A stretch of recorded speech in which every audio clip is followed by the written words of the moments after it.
Welcome again to the Booktopia podcast. I'm Ben Hunter, the fiction category manager at Booktopia, and this is a podcast, part of a series of conversations that we've been having in celebration of Crime Month, our very imaginatively named extravaganza of all things crime and thriller at Booktopia, which I'll tell you a little bit more at the end of this chat.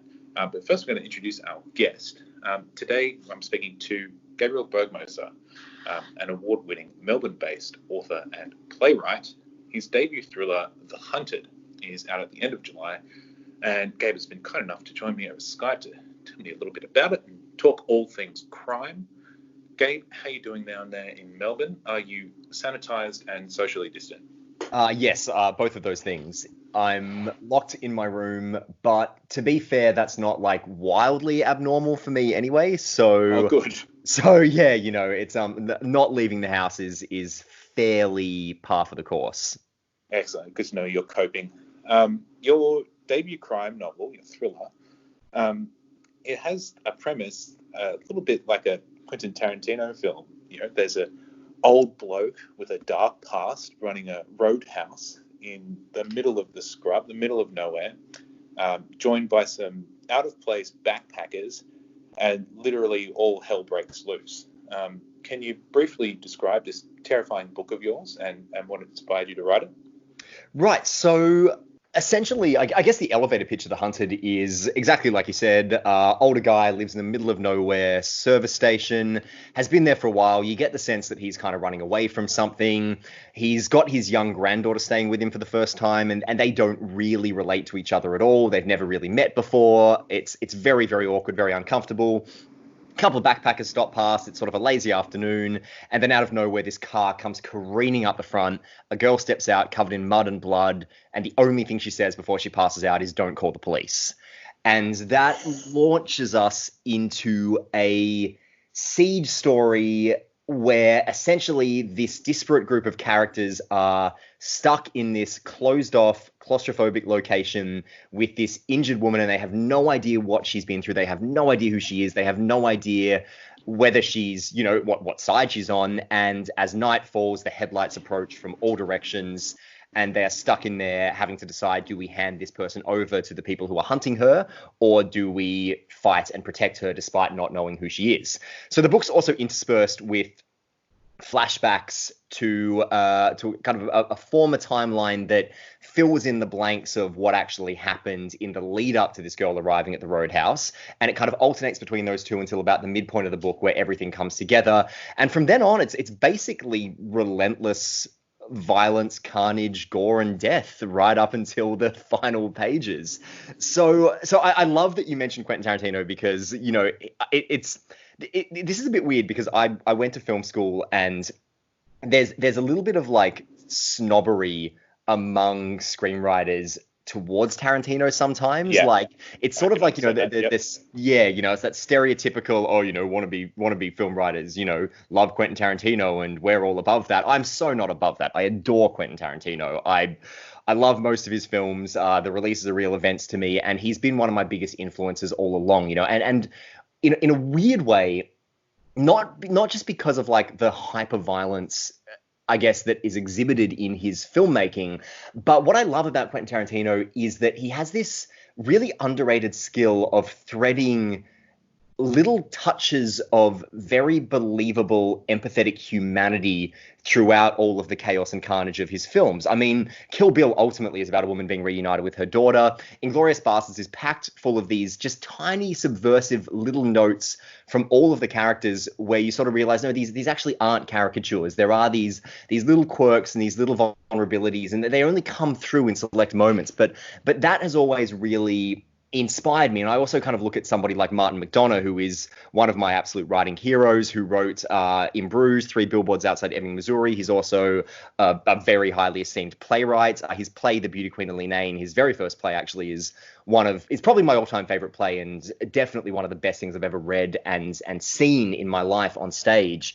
And he does something similar where he combines, you know, humanity and pathos and heart with sometimes extreme and shocking violence. So that was definitely something that, I was trying to find in The Hunted, particularly with the relationship between Frank, the roadhouse owner, and his granddaughter Allie. But beyond that, I was very influenced by a lot of the gritty horror survival thrillers that I grew up with. There's a bit of Jaws in there. There's a bit of, Psycho in there. There's obviously some Assault on Precinct 13. The film Green Room, if anyone's seen that from a few years ago, about a punk rock band who end up stuck in the green room of a neo-Nazi venue and have to sort of survive the night against these people. That was definitely in my mind as I was working on it. So essentially it's a mashup of different influences of things that at various points in my life I've just found very exciting. Good. It's a nice homage to a lot of stuff. You mentioned film school. Now, you're a young novelist, but you have a very rich resume, Gabe. You've been heavily awarded for writing for both screen and stage, and you've published a YA novel, Boone Shepard. Is this move into the world of thrillers direction that you'd like to stay in, or are you going to continue to exercise your multi-talented brain in different directions? I would love to stay eclectic, I think. I mean, this isn't probably hyper common knowledge yet, but my very next novel, which comes out in March, The True Color of Little White Lie, it's also with HarperCollins, that could not be more wildly divorced from not only The Hunted, but also Boone Shepard. I mean, it's basically a YA coming-of-age story about a teenage boy learning empathy. It's very gentle, it's very sensitive, right. It's very emotional. It's a vastly different sort of text in a lot of ways. And I think, if I look at the things that have influenced me the most, I mean, there's all the aforementioned talk of Tarantino and thrillers and everything, but I'm also a huge fan of, Tintin and Lemony Snicket, and those were the influences that really fed into Boone Shepard a lot. And I grew up adoring John Marsden and all of his work, and I think probably nobody that I can think of has ever written better for teenagers than him. And I think there's a lot of that's kind of something I'm trying to find in my new YA writing, is that honest sensitivity and empathy that he used to write so beautifully with. So I want to keep writing thrillers. This is a part of my personality and my artistic sensibility that I would love to keep flexing. I had an absolute blast writing The Hunted. I hopefully, all going well, would love to keep writing more books in this series, like following one of the key characters who sort of rides off into the sunset at the end of the book. And I would love to sort of keep those books in this fast-paced, pulpy, violent vein. But I definitely want to keep writing for the stage. I would love to write for screen more, and I would love to sort of keep moving between, the quirky adventure stuff that you saw in Boone Shepard, the YA sort of coming of age stuff that we're seeing. Hopefully we will see soon in True Color of Little White Lie, and this thriller stuff as well. And hopefully, I'd love to write a fantasy. I'd love to write a sci-fi. I'd love to basically write whatever people will let me write before they stop buying my books. And even saying that is premature, because in the case of The Hunted, at the time of recording, people have not really started buying yet. So fingers crossed. Well, we have a website for that. It's great. You're going to keep yourself very busy, Gabe. The publisher blurb on this novel describes it as a white-knuckled suspense matched with fast-paced adrenaline of a Jack Reacher novel and the creeping menace of Wake in Fright. Do you have a soft spot for Wake in Fright, or any other Australian film or novels for that matter? Can I admit something terrible? Yeah, go on. I've never seen Wake in Fright. Oh, it's great. Go and I know. And it's in your local library. As a cinema buff and as a film student, it's one of the worst things I think I could admit. But I've never seen Wake in Fright, and also probably more surprisingly, I've never seen Wolf Creek either, which is the other big comparison that kept coming up for The Hunted. But I don't necessarily think that that's a bad thing, because Wake in Fright is so iconic, and so is Wolf Creek. We're talking about the sun-drenched, kind of blistered, burnt-out landscapes, and the ramshackle little towns and rest stops, and the image of the famous image in Wake in Fright of the ragged, tattered guy walking through this burnt-out landscape. I mean, all of that was in my mind for The Hunted, and I think it's the imagery is so ubiquitous that sort of, I guess, by osmosis, you can't help but have it in your mind the moment you're writing something of this nature. But I actually think in the grand scheme of things, it's probably for the best that I didn't read or watch Wake in Fright while I was actually working on The Hunted. Like I would love to sort of check it out now, and I will now that the book's sort of written and it's out of the way and I can't be unduly influenced by it. But no, like, I think I was definitely influenced a lot by, and it's a different type of thriller writing, but what Jane Harper manages to do with landscapes.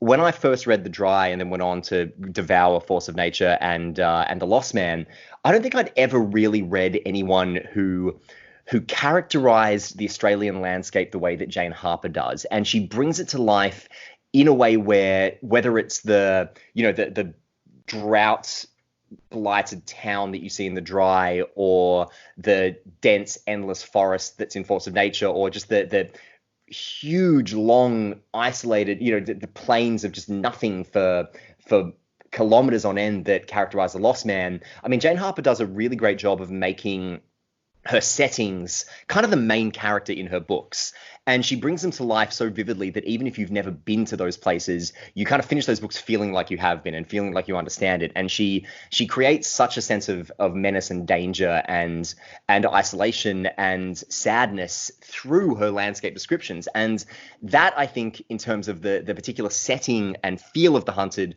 was maybe my biggest influence, because I am a very, very big fan of Jane Harper's work, and I think what she does is amazing, and setting has never really been my strong suit. So part of writing this book was, I guess, challenging myself to try and at least do something similar to what Jane Harper does so well.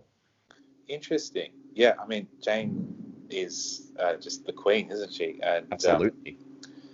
She has a new book coming. It's going to be fantastic as well.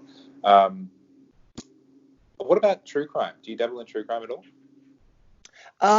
Yeah, a little bit more in kind of, your podcasts, like Serial. I was very, very obsessed with Serial. I was very into S-Town as well, which I guess was kind of the follow-up to Serial. Teacher's Pet, obviously, I got very caught up in. Like, a lot of those true crime podcasts I've really enjoyed, but no, I've never been like a heavy true crime reader. Like I've read a couple here and there, but it's not so much my thing, and I think partly that's because I am such a voracious crime reader. And I mean, one of my biggest early influences was Thomas Harris and Red Dragon. I mean, I can point to maybe 5 or 6 different books or films that I've consumed at different points that totally changed my understanding of what storytelling could be. And Red Dragon was one of them. It was a book that I read and I put down, and I was just like, I didn't realize that a story could do this or could go there or could explore the territory that it explores so beautifully. And I still think Red Dragon is probably the greatest crime novel of all time, at least the greatest one that I've ever read. But I guess I'm reminded of this anecdote from the filming of Silence of the Lambs, where Scott Glenn, who played Jack Crawford, the FBI chief in that film, he worked very closely with John Douglas, who was the real inspiration for that character, who was I think that the head of that division of the FBI that was explored and depicted in Thomas Harris's books. And John Douglas was also the inspiration for the TV show Mindhunters that's on Netflix at the moment. And during, I guess, the research process for it, John Douglas showed Scott Glenn these tapes that he had of a genuine murder that he'd been investigating. And he basically sent them home with Scott Glenn and was like, I want you to listen to these.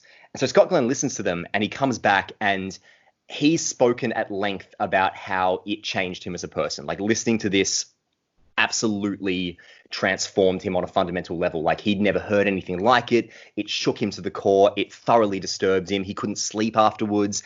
And it's the reason he actually didn't come back for any of the other Hannibal Lecter films, because he just didn't want to go back into that place. But anyway, he went back to John Douglas and he gave him back the tapes, and he said, why did you make me listen to that? And John Douglas just very simply said, well, now you live in my world. And the belief was that the only way that he could truly understand what he was exploring and the world he was delving into was to actually have that experience of what real horror is like. Now, my approach to writing horror and to writing crime and to reading it as well is that I like it to be a bit fun. Like, I don't particularly enjoy horror films that that are really genuinely harrowing. Like Hereditary, for example, was something I saw and it just absolutely shook me to the core. And I totally stand by the filmmaker's right to explore that, but it's not the kind of horror or thriller I really enjoy. You know, for example, like I really like reading like Lucy Foley. I discovered her earlier in the lockdown and I devoured both of her books, and they're really fun, page-turning, gripping whodunits. But if you actually take away the authorial intent and you look at the heart of really any crime novel, you know, murder is horrible. And what like murder with intent and the kind of violence that I'm depicting in The Hunted is absolutely horrific. And I tend to find that true crime, in a way that maybe illustrates my own willful ignorance or naivety, brings the reality of it home in a way that I find really uncomfortable. And I think that the more that I would be confronted with that reality, the harder I would find to write it in a way that would be enjoyable. Right. The Hunted has been optioned for screen adaptation. Are you able to talk about that at all at this stage, or is that very early days? I'm going to tread carefully with it because there is some stuff that's gone on that hasn't been announced yet that I'm fortunate enough to be privy to. But so what I can say is that everything is going really, really well with the film. So it's still looking like they want to shoot this year. I think in a weird way, COVID kind of has almost helped a little bit. I mean, now that we're sort of going back into lockdown, who can say? But I think it sort of moved up the slate a bit because not that long ago, it was looking like they would be able to film in Australia before they would be able to film in the States. And the Hunted film will be made in Australia. It will be, for all intents and purposes, an Australian film, albeit one that's been made by an American company with American money. The director who was attached to the film, I am such a massive fan of. Like, working with him has, I believe, really elevated the text. And it's just that frustrating thing where he'll come to me with ideas for the script where I go, oh, God, I wish I'd thought of that for the book. That's so good.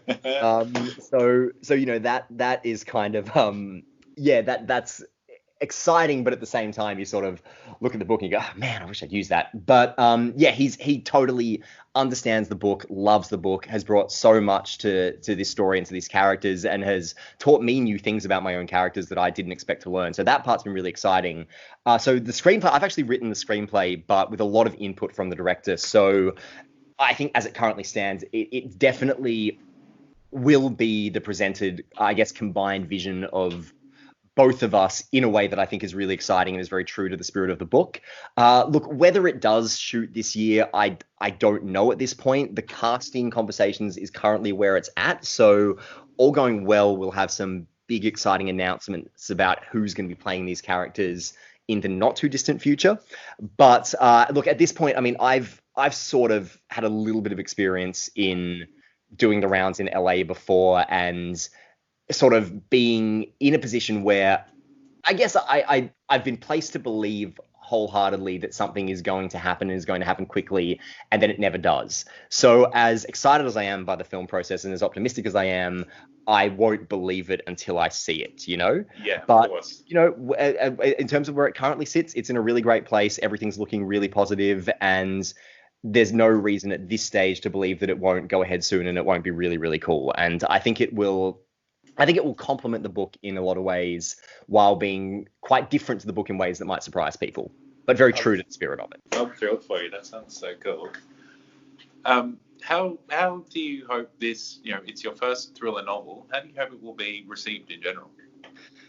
I mean, I hope that people like it, Good. which feels like a very simplistic thing to say, but I guess at a certain point, you know, it's hard to gauge because, you know, you go through so many edits and so many rewrites, and this story has been bouncing around in my head in one version or another for so long now that you can't see it clearly anymore. And you know, I've got copies of the finished book now, and I pick them up and I flick through them, and it just sort of leaves me sitting there thinking, well, you know, I don't know if that's good or not, or does that line suck, or is that bad, or should I have written something else for that? And you sort of just get to a point where I don't think I'll be able to see The Hunted with any clarity for probably a good couple of years at this point. Yeah. But I'm really hoping that it lands for people. I'm really hoping that, you know, people enjoy it. I don't think, and maybe this sort of speaks a little bit to what I was saying before about true crime, but like I don't think that I would hope that people don't take it too seriously. Like, I've seen a couple of reviews coming in from people who are quite horrified by the violence and quite genuinely disturbed by a couple of moments in it.